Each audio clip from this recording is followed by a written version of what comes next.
Друзья, очередная встреча на прогулке мегабалкера Capsize, дедвейтом более 200 тысяч тонн.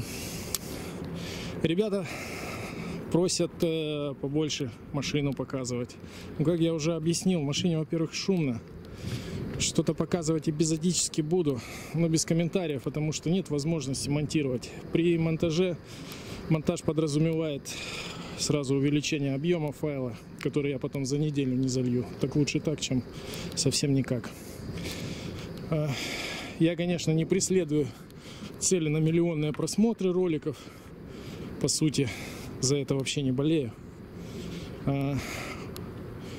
Самой целью является, наверное, больше для себя, для истории, чтобы потом можно было посмотреть да вспомнить, чтобы на жестких дисках не копить видео. Ну и вообще для развития ораторных способностей. Тут, наверное, правильно будет сказать не для развития, а для поддержания вообще разговорной речи, поскольку я уже 5 месяцев на пароходе, контракт у меня 4, подзадержался. Вот сейчас в Перу стоим и загрузимся. Месяц у нас на переход в Китай, там, возможно, поменяюсь. Поэтому вот 5 месяцев, и плюс еще я здесь один русскоговорящий. Полностью работаю в филиппинском экипаже в машине. И, да, и по пароходу тоже. Единственное, капитан у нас Бангладеш. Соответственно, он только английский. Старпом с Румынии, соответственно, тоже английский. Вот. Общение с домом, конечно, остается. Но это WhatsApp, звонки. Но тем не менее.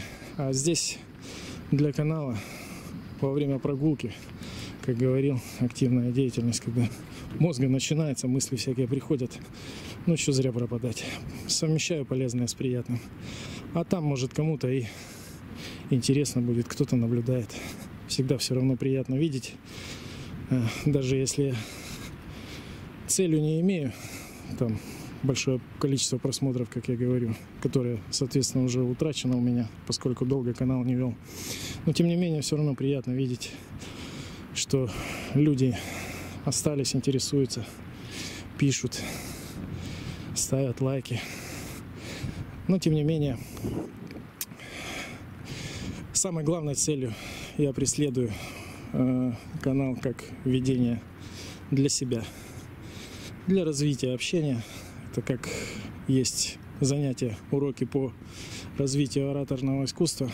Стоять перед зеркалом, разговаривать на любую тему. Ну, а также у меня на камеру. Когда во время прогулки делать нечего, мысли приходят всякие. Почему бы и нет. По машине буду эпизодично показывать.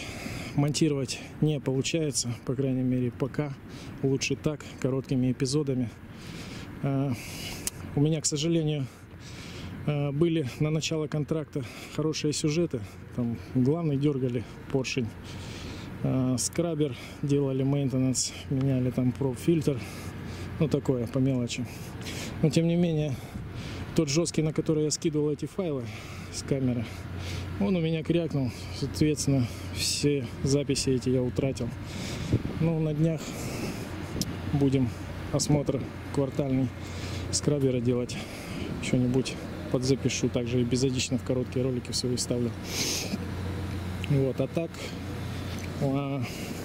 был интересный там сюжет о том, как я приехал на пароход, когда мы с Кореей, я сел в Корее, пошли в Сингапур, и там приехала суперинтендант, притащил своих бригаду индусов, которые делали оверхол движения на главном 5-го. У нас 4 в очереди были, потом впоследствии мы и этот перебрали после индусов, и еще 3 сделали.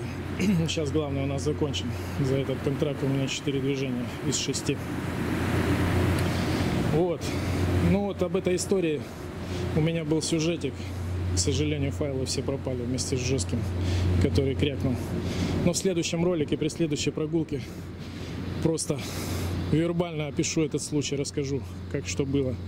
Короче, кратко, если говоря, после того, как индусы собрали, ему запустили, главный застучал, именно этот юнит, который они перебирали, застучал, а времени на какие-то действия уже не оставались. Был заказан пайлот, все впритык. В итоге мы так со стуком и вышли. Но потом расскажу при следующей прогулке, как что было конкретно. И какой причиной явился стук.